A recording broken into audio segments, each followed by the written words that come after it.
ملک Asif Naswana advocate کی ہے، اور تحریک انصاف کا کہنا ہے کہ تمام تر فسطائیت اور جبر کے خلاف ملک آصف نسوانہ ایڈوکیٹ صاحب کو ووٹ دیے جائے۔ وجہ یہ ہے کہ دوسری طرف پوری ریاستی طاقت ہے، پوری ریاستی مشینری کام کر رہی ہے، پاکستان کی اسٹیبلشمنٹ کام کر رہی ہے، بہت سارا پیسہ انوالو ہے، اور ایک طرف پاکستان تحریک انصاف نے ایک امیدوار کو سپورٹ کی ہے۔ اب دیکھتے یہ ہے کہ ریاست اپنے پورے وسائل کے ساتھ جیتتی ہے یا پاکستان تحریک انصاف کا حمایت یافتہ امیدوار کامیابی حاصل کرتا ہے۔ محمود خان اچکزئی صاحب نے ناظرین ایک سٹیٹمنٹ دیا ہے، اور بڑے سیاسی آدمی ہے لیکن ان کا سٹیٹمنٹ مجھے بہت کمزور لگا۔ انہوں نے کہا جی ہم سٹنگ جرنیلوں اور سٹنگ ججز کو، ریٹائرڈ جرنیلوں کو اور ریٹائرڈ ججوں کو دعوت دیتے ہیں کہ ہم آپ کے میزبان ہوں گے، آئیں مل کر بیٹھیں اور ملک کو بحرانوں سے نکالیں۔ دیکھیں یہ جو جج اور جرنیل ہیں یہ اپنا کام کریں نا۔ آئیڈیل سچویشن تو یہ ہے کہ پاکستان کے جرنیلوں کو بھیجا جائے بارڈروں کے اوپر، جو ان کا اپنا کام ہے، وہ اپنی چھاؤنیوں میں جائیں، اپنے بارڈروں پہ جائیں، اپنے دفتروں میں جائیں، وہ اپنا دفاع کا کام کریں، وہ پلان کریں کہ مقبوضہ کشمیر کو آزاد کیسے کروانا ہے، وہ پلان کریں کہ کس طریقے سے پاکستان نے مقبوضہ کشمیر کو آزاد کروانا ہے، وہ جا کر پلان کریں جیسے کہ لال ٹوپی والے کہتے ہیں کہ جروشلم کو کیسے آزاد کرنا ہے، اسرائیل سے اس طرح کی باتیں کرتے ہیں نا۔ ان کے جو ٹاؤٹس ہیں وہ تو یہی کہتے ہیں کہ شری نگر کو آزاد کروا لیں گے، دلی پہ قبضہ کر لیں گے، ہم جائیں گے جا کے جروشلم پہ قبضہ کر لیں گے۔ تو یہ اس کی پلاننگ کریں بجائے اس کے کہ پاکستان کو فتح کیا جائے، پاکستان کے اداروں کو فتح کیا جائے، پاکستان کی پارلیمان کو اور عدالتوں کو فتح کیا جائے۔ یہ کرنے کے بجائے پاکستان کے جرنیلوں کو چاہیے، پاکستان کی فوج کو چاہیے کہ جس مقصد کے لیے اس ادارے کو بنایا گیا، جس مقصد کے لیے اس ادارے کو اتنا سارا ہم نے اپنا پیٹ کاٹ کے کھلایا پلایا، اتنا بڑا کیا، وہ اس مقصد کے لیے کام کریں۔ تو محمود خان اچکزئی صاحب کا ایک آفر تو ان کی طرف سے آیا ہے، لیکن میرے خیال میں جرنیلوں کو ان کے کام کی طرف بھیجنا چاہیے۔ ان کا کوئی کام نہیں ہے کہ وہ بیٹھ کے طے کریں کہ ملک کیسے چلنا ہے۔ اسی طرح جو ججز ہیں وہ انصاف کی فراہمی کی طرف توجہ دیں، اور وہ بھی اپنے آپ کو سیاسی معاملات سے نکالیں۔ ایک سیاسی جج آیا تھا، دیکھا آپ نے، سب کچھ تباہ کر کے چلا گیا، قاضی فائد عیسیٰ۔ ایک پولیٹیکل پارٹی کے خلاف اس کے سیاسی عزائم تھے، اور اس کے سیاسی عزائم کی وجہ سے پاکستان اتنا پیچھے چلا گیا عدلیہ کے نقطہ نظر سے کہ کئی دہائیاں پاکستان پیچھے چلا گیا، اور اس نے پاکستان کی عدلیہ کا نقشہ بگاڑ کر رکھ دیا۔ پاکستان کا جو نظام انصاف ہے اس کو بہت حد تک کمپرومائز کر دیا، اور آج بھی ہم اس کے اثرات بھگت رہے ہیں۔ ناظرین، D G I S P R کا جو پروگرام تھا لمز میں، اس میں مجھے ایک بات تو سمجھ آ گئی کہ جو ٹک ٹاکرز ہیں نا وہ اداروں سے زیادہ سیانے ہیں، یعنی یہ تو بچے بھی اپنے لے کر جاتے ہیں۔ منصور علی خان صاحب کا ایک پروگرام چل رہا تھا، اس میں بہت سارے بچوں نے سوالات کیے۔ میں پورا پروگرام نہیں دیکھ سکا، لیکن میں نے بچوں کے سوالات سنے ہیں سوشل میڈیا پہ۔ تو شعور کا ایک نیکسٹ لیول ہے طلباء میں، اور وہ اب سوالات پوچھتے ہیں جی میڈیا کیا کر رہا ہے، عدلیہ کیا کر رہی ہے، وہ ہر ادارے کے بارے میں، اسٹیبلشمنٹ کیا کر رہی ہے، حکومت کیا کر رہی ہے، انسانی حقوق کے بارے میں کیا ہو رہا ہے اس ملک میں۔ تو وہ ہر بات کے اوپر اپنے شعور کے مطابق سوال اٹھاتے ہیں۔ تو اب طلباء کی سوچ بدل چکی ہے۔ اب یہ نہیں ہوگا کہ آپ جعلی نعرے لگا کر کوئی 2 ملی نغمے آپ لانچ کر کے، ایک آدھی آپ کوئی ایسی حرکت دکھا کے، کوئی ادھر سے ادھر واک دکھا دی، کوئی ادھر سے ادھر پریڈ دکھا دی، تو آپ بچوں کو جذباتی نہیں کر پائیں گے۔ اب جو بچے ہیں وہ سوالات اٹھاتے ہیں اور وہ حقائق جاننا چاہتے ہیں، کیونکہ یہ پاکستان کی مڈل کلاس ہے اور اس کو اس بات کی سمجھ آ گئی ہے۔ بڑے عرصے تک ہماری آنکھیں بند رہی، ہمیں پتہ ہی نہیں چلتا تھا کہ ہمارا خیر خواہ کون ہے۔ تو ہماری خیر خواہی کے بھیس میں ہمیں لوٹا گیا ہے، دن رات لوٹا گیا ہے، ہمارے وسائل پہ قبضہ کیا گیا ہے۔ لہذا اب نوجوان جو ہے وہ سوالات اٹھاتے ہیں۔ تو ایک بات جو بڑی انٹرسٹنگ میں نے نوٹ کی کہ جو ٹک ٹاکرز ہیں وہ زیادہ سیانے ہیں۔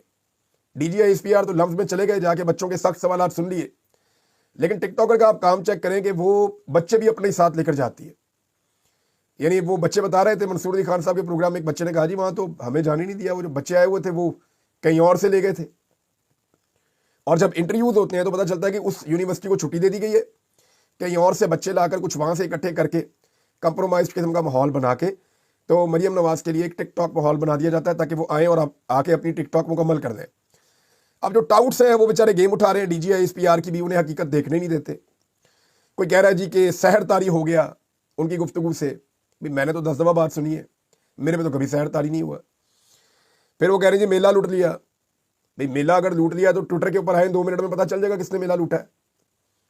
اپنا جو D G I S P R نے ایکس کا اکاؤنٹ بند کیا ہے اس کی وجہ یہ ہے کہ مقبولیت نہیں ہے ان کے پاس، عوام میں قبولیت نہیں ہے D G I S P R کے ٹویٹس کی۔ وہ جیسے ہی ٹویٹ کرتے ہیں عوام جو ہے وہ نیچے بتاتی ہے کمنٹس کے اندر کہ جی آپ کی قبولیت نہیں ہے عوام میں، لہذا عوام رد عمل دیتی ہے. تو عوامی رد عمل کے خوف سے DGISPR نے اپنا ٹویٹر اکاؤنٹ بھی بند کیا ہوا ہے بدقسمتی سے. اگر وہ کھولیں تو انہیں پتہ چلے کہ عوام ان کے بارے میں کیا سوچتی ہے. پھر حسن ایوب صاحب ہیں، انہوں نے ایک اسکرین شاٹ شیئر کر دیا، وہ لمز یونیورسٹی کی طرف سے کلیم تھا ان کا، اللہ اکبر بھی لکھ دیا. تو وہ پتہ چلا کہ وہ جعلی تھا اور ایسا کچھ نہیں ہے.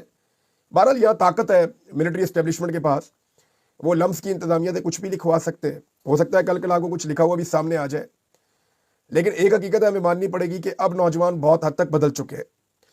یہ پہلے جیسے رہے نہیں ہیں. میرے خیال میں اگر DGISPR یا مریم نواز یہ جاننا چاہتے ہیں کہ نوجوان ان کے بارے میں کیا سوچتے ہیں، تو پاکستان میں کسی بھی ایک یونیورسٹی میں چلے جائیں اچانک، وہاں پہ کسی قسم کے سیکیورٹی کے انتظامات نہ کریں، ساری یونیورسٹی کو سامنے اکٹھا کریں اور ایک سٹیج بنا کر اس کے اوپر کھڑے ہو کر وہاں بات کر کے دیکھیں. انہیں فوراً آئیڈیا ہو جائے گا کہ پاکستان کے نوجوان ان کے بارے میں کیا سوچتے ہیں. اور میرے خیال میں 5 منٹ میں ان کی غلط فہمی دور کر دیں گے. پاکستان کے نوجوان کسی بھی تعلیمی ادارے سے ان کا تعلق ہوگا، وہ غلط فہمی ضرور دور کر دیں گے. ناظرین ایک اور خبر ہے، اور یہ خبر جنید اکبر صاحب کے حوالے سے آئی ہے. جنید اکبر صاحب نے دعویٰ کیا ہے کہ عمران خان صاحب سے 2 سال کی بھیک مانگی جا رہی ہے. اب انہیں یہ کہا جا رہا ہے کہ جی 2 سال کا ٹائم آپ ہمیں دے دیں. عمران خان صاحب مہر بخاری صاحبہ کے پروگرام میں وہ بات کر رہے تھے، تو ان کا دعویٰ ہے کہ جی 2 سال کی بھیک مانگی جا رہی ہے عمران خان صاحب سے کہ ٹھیک ہے آپ آ جائیں باہر، لیکن ہمیں 2 سال دیں تاکہ 2 سال تک یہ حکومت چلتی رہے. اب معاملہ یہ ہے کہ عمران خان صاحب کیا کہتے ہیں. عمران خان صاحب کہتے ہیں جی کہ مجھے آپ سے کوئی ڈیل نہیں کرنی، آپ سے کوئی ڈیل چاہیے بھی نہیں. آپ عدالتوں کے اوپر جو آپ نے پریشر ڈالا ہوا ہے وہ آپ ہٹا دیں. عدالتوں کو کنٹرول کرنا پاکستان کی ملٹری اسٹیبلشمنٹ بند کر دیں، مداخلت بند کر دیں. میں عدالتوں سے انصاف لے کر خود ہی آزاد ہو جاؤں گا. اور یہ حقیقت ہے. ایسا نہیں ہے کہ پاکستان کی عدالتوں کے ججز انصاف دینا نہیں چاہتے. زیادہ تر ججز بہت اچھے ہیں. کچھ کمپرومائز لوگ بھی ہیں، کچھ کالی بھیڑیں ہر جگہ پہ ہوتی ہیں، ہر ادارے میں ہوتی ہیں. تو ججز کے اندر بھی آپ انگلی اٹھا سکتے ہیں، ایسا نہیں ہے کہ آپ نہیں اٹھا سکتے، ان کے فیصلوں پہ آپ تنقید کر سکتے ہیں. لیکن عمران خان صاحب کے معاملے میں اگر ملٹری اسٹیبلشمنٹ دباؤ ڈالنا بند کر دے تو عمران خان صاحب 1 ہفتے میں پاکستان کی ساری سیاسی جماعتوں کی سیاست بھی واڑ دیں گے، اور 1 مہینے سے پہلے عمران خان صاحب اپنے کیسز میں ضمانت لے کر باہر بھی آ جائیں گے، اور پورے پاکستان کا جو سچویشن ہے وہ تبدیل ہو جائے گا. پوری کی پوری کایا ہی پلٹ جائے گی. اور اس بات کو پاکستان کی ملٹری اسٹیبلشمنٹ بھی جانتی ہے. ناظرین ایک اور چیز میں آپ کو بتاتا ہوں، وہ یہ ہے کہ جو پنجاب میں ہوا 11 کروڑ عوام کا جو انہوں نے ڈبو دیا ایک 15 منٹ کی بارش میں، وہ سارا ہرا رنگ بہہ گیا جو مریم نواز نے کروایا تھا. اب وہ ہرا رنگ تو بہہ گیا، لیکن ذمہ داری ڈال دی ٹھیکیدار کے اوپر کہ یہ ٹھیکیدار نے کیا ہے. تو میرے خیال میں اس ٹھیکیدار کو گرفتار کرنا چاہیے، اس سے 11 کروڑ روپے وصول کرنا چاہیے، ہمیشہ کے لیے اس پر پابندی لگانی چاہیے. اور اس ڈیوائیڈر کی وجہ سے جتنے لوگوں کی گاڑیاں تباہ ہوئی ہیں ان سب کی گاڑیوں کو ٹھیک کروا کر دینا چاہیے، اور آئندہ کے لیے اس کے اوپر بین لگانا چاہیے. یہ کرتے ہیں تو ٹھیک ہے، یہ نہیں کرتے تو پھر آپ سمجھ لیں اس کے پیچھے بھی وہی ٹھیکیدار ہے جو ہر کھیل کے پیچھے ہوتا ہے. ناظرین پاکستان تحریک انصاف یا عمران خان صاحب کے پاس 2 ایسی طاقتیں ہیں، میں آپ کو بار بار کہتا ہوں، جن کو ابھی تک پاکستان کی اسٹیبلشمنٹ شکست نہیں دے پائی، انہیں قابو نہیں کر پائی. Number 1 overseas Pakistani, number 2 social media. یہ دونوں عمران خان صاحب کی طاقت ہے اور انہیں بار بار بلیم کیا جاتا ہے. حتیٰ کہ کچھ ایسے کردار نئے لانچ کر دیے گئے ہیں، ہر تھوڑے دن بعد لانچ کیے جاتے ہیں. اب ایسے نئے کردار بھی لانچ کر دیے گئے ہیں جو یہ کہہ رہے ہیں جی کسی طرح اوورسیز پاکستانیوں کو ڈسکریڈٹ کیا جائے اور سوشل میڈیا کو کنٹرول کرنے کے لیے کوئی کام کیا جائے. کبھی وہ لوگ اوورسیز پاکستانیوں کو بلیم کرتے ہیں کہ عمران خان کی رہائی میں یہ لوگ رکاوٹ ہے، حالانکہ یہ اوورسیز پاکستانی ہر کال پر لبیک کہتے ہیں، اور جو لوگ بلیم کرنے والے ان سے زیادہ لبیک کہتے ہیں. اور یہ جو سوشل میڈیا ہے یہی تو عمران خان کی طاقت ہے. عمران خان صاحب کا جو ٹویٹر اکاؤنٹ ہے یہ عمران خان صاحب کی وہ تلوار ہے جو ان کے ہاتھ میں ہے تو وہ نہتے نہیں ہے. اب ان کا ٹویٹر اکاؤنٹ پاکستان منگوانے کی پہلے بڑی کوشش کی گئی، اب دوبارہ بھی اسی مشن کے اوپر کچھ لوگوں کو لگایا گیا ہے. عدت جیسے گھٹیا کیس کا دفاع بھی فراہم کیا گیا ہے، جواز فراہم کیا گیا ہے کہ سوشل میڈیا کی وجہ سے عمران خان پر عدت جیسا گھٹیا کیس بنا ہے. بڑی ہی گھٹیا ذہنیت ہے ان لوگوں کی جنہوں نے عدت جیسا گھٹیا کیس بنایا، اور اس سے بھی زیادہ گھٹیا ذہنیت ہے ان لوگوں کی جو عدت جیسے گھٹیا کیس کو جسٹیفائی کر رہے ہیں یا اس کو جواز فراہم کر رہے ہیں. میں نے پچھلے ویلاگ میں سوال اٹھایا تھا کہ فاطمہ جناح کی توہین کی گئی، بینظیر بھٹو کی توہین کی گئی، نصرت بھٹو کی توہین کی گئی، جمائمہ خان کی گئی، بے شمار عورتوں کی پاکستان کی سیاست میں توہین کی گئی، تو وہ کیوں کی گئی؟ یہ پاکستان کی ملٹری اسٹیبلشمنٹ کا ایک پرانا طریقہ کار ہے. یہی بات کر کے تو آرمی چیف پھنس گئے تھے ابھی.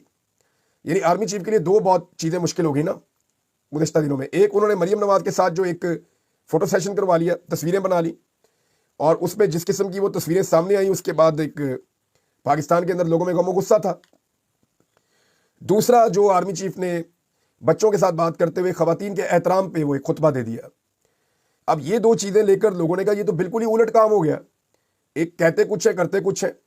تو بڑی شدید تنقید ہوئی تھی. تو پاکستان کی ملٹری اسٹیبلشمنٹ کو خواتین کا احترام کرنا سیکھنا پڑے گا, اور انہیں یہ دیکھنا ہوگا جیسے ان کے اپنے گھر میں خواتین ہیں ایسے ہی باقی گھروں میں بھی خواتین ہیں, اور ساری خواتین کا احترام کیا جائے. ناظرین, مخصوص نشستیں پاکستان تحریک انصاف کو نہ دینے کا جو فیصلہ کیا گیا, اس حوالے سے میرے پاس ایک خبر آئی, اور خبر یہ ہے کہ بہت ممکن ہے کہ پاکستان کی اسٹیبلشمنٹ ایک اور آئینی ترمیم کی طرف جائے, اور یہ ایک اور آئینی ترمیم پاکستان کی ملٹری اسٹیبلشمنٹ کو کرنی پڑ سکتی ہے بجٹ کے بعد.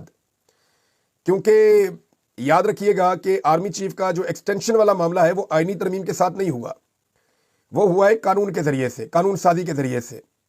لہذا اگر آئینی ترمیم کے ذریعے سے ہو جائے گا تو وہ بڑا مضبوط کام ہوگا, اور بہت ممکن ہے کہ آنے والے دنوں میں 2/3 اکثریت کے ساتھ کوشش کی جائے کہ ایک اور آئینی ترمیم کروائی جائے. لہذا جب تک وہ آئینی ترمیم نہیں کروائی جاتی تب تک کوشش ہے کہ پاکستان تحریک انصاف کی جو مخصوص نشستیں ہیں وہ پاکستان تحریک انصاف کو نہ دی جائیں. ناظرین, اسحاق ڈار صاحب امریکہ کے دورے پر ہیں, اور ان سے بہت کامیاب دورہ جو ہے وہ عارف علوی صاحب نے کیا ہے, جو سابق صدر ہیں اور پاکستان تحریک انصاف سے ان کا تعلق ہے. اب معاملہ یہ ہے کہ ڈار صاحب کو بھی ٹرمپ ایڈمنسٹریشن میں سے کسی نے منہ نہیں لگایا, بلکہ ڈار صاحب کو وہاں یہ کہنا پڑا کہ جی میں تو آیا ہی نہیں تھا اس کام کے لیے, اور میری ٹرمپ انتظامیہ سے یا حکومت میں سے کسی سے بھی کسی قسم کی انگیجمنٹ نہیں ہوئی. جب وہ میڈیا کو ملے تو میڈیا نے وہاں بڑے سخت سوالات کیے, اور پیکا کے حوالے سے ڈار صاحب کو سخت سوالات کا سامنا کرنا پڑا جن کے جوابات ان کے پاس نہیں تھے. تو ڈار صاحب امریکہ گئے کیوں, یہ سوال سب کے ذہن میں تھا. میں نے امریکہ میں مختلف صحافیوں سے اور دوستوں سے بات کی تو ان کا یہ کہنا ہے کہ ڈار صاحب ایک ضد بازی میں امریکہ میں آئے, کیونکہ پاکستان کی ملٹری اسٹیبلشمنٹ نے اس سے پہلے ایلچی بنا کر بھیجا تھا محسن نقوی صاحب کو. محسن نقوی صاحب پوری طرح ناکام ہو کے یہاں سے واپس گئے ہیں, بلکہ جن لوگوں کو وہ ملے ہیں وہ لوگ اب عمران خان کے ساتھ کھڑے ہو گئے ہیں. تو اسحاق ڈار صاحب کو اس بات کی بڑی تکلیف تھی کہ وزیر خارجہ تو میں ہوں, ڈپٹی وزیر اعظم بھی میں ہوں, تو مجھے امریکہ کا دورہ کرنا چاہیے تھا, تو اس لیے اب وہ امریکہ کا دورہ کر رہے ہیں صرف یہ جسٹیفائی کرنے کے لیے کہ میں وزیر خارجہ ہوں. لیکن آپ ایک عجیب بات دیکھیں کہ پاکستان ایک ایٹمی ملک ہے, ایٹمی ملک کا وزیر خارجہ جو ڈپٹی وزیر اعظم بھی ہے وہ امریکہ جاتا ہے, اور امریکہ کی حکومت کو پرواہ نہیں ہے, انہوں نے منہ ہی نہیں لگایا, وہ ملے ہی نہیں اس کو. یعنی آپ اندازہ کریں کہ پاکستان اتنا بھی کیا گزرا نہیں ہونا چاہیے پاکستان کو, یا ایسا بھی پاکستان کا حال نہیں ہونا چاہیے کہ پاکستان کا وزیر خارجہ اور ڈپٹی وزیر اعظم امریکہ جائے اور امریکہ میں اس کو منہ ہی نہ لگایا جائے. تو یہ صورتحال تو اس سے پہلے نہ ہم نے کبھی سنی, نہ کبھی سوچی, نہ کبھی دیکھی, نہ کبھی اس کا تصور کیا تھا. لیکن یہ ڈار صاحب کے ساتھ ہو رہا ہے, اور ایکچولی بدقسمتی یہ ہے کہ ڈار کے ساتھ نہیں ہو رہا, یہ پاکستان کے ساتھ ہو رہا ہے, یہ ہمارے کھاتے میں چیزیں پڑ رہی ہیں. ناظرین, ابوذر سلمان نیازی صاحب نے ایک بڑا امپورٹنٹ سٹیٹمنٹ دیا ہے. انہوں نے کہا کہ یہ کہنا کہ عمران خان سلمان اکرم راجہ یا رؤوف حسن کی وجہ سے جیل میں ہے یہ ناانصافی ہے. کئی لوگ یہ کہتے ہیں نا کہ ان کے پاس پلاننگ نہیں ہے اس لیے جیل میں ہے. وہ یہ کہتے ہیں اس کا مطلب یہ ہے کہ ہم کبوتر بن رہے ہیں اور کمرے میں ہاتھی کو نظر انداز کر رہے ہیں, جو اصل وجہ ہے اس کو نہیں دیکھ رہے. انہوں نے واضح کیا کہ واضح رہے کہ عمران خان عدلیہ میں اسٹیبلشمنٹ کی مداخلت کی وجہ سے جیل میں ہے, یا افریدی جھک گئے ہیں اور عدلیہ فتح ہو گئی ہے. کتنی کلیئرٹی کے ساتھ ابوذر سلمان نیازی صاحب نے یہ معاملہ سامنے رکھ دیا ہے. یعنی اگر ابھی اسٹیبلشمنٹ نکل جائے اس سارے مسئلے میں سے, جیسا کہ میں نے پہلے آپ کو بتایا, تو عمران خان صاحب تو فوراً رہا ہو جائیں گے, لیکن یہ باقی ساری جماعتوں کی سیاست تباہ ہو جائے گی. اب تک اتنی, اپنا خیال رکھیے گا, اپنے اس چینل کا بھی. اللہ حافظ.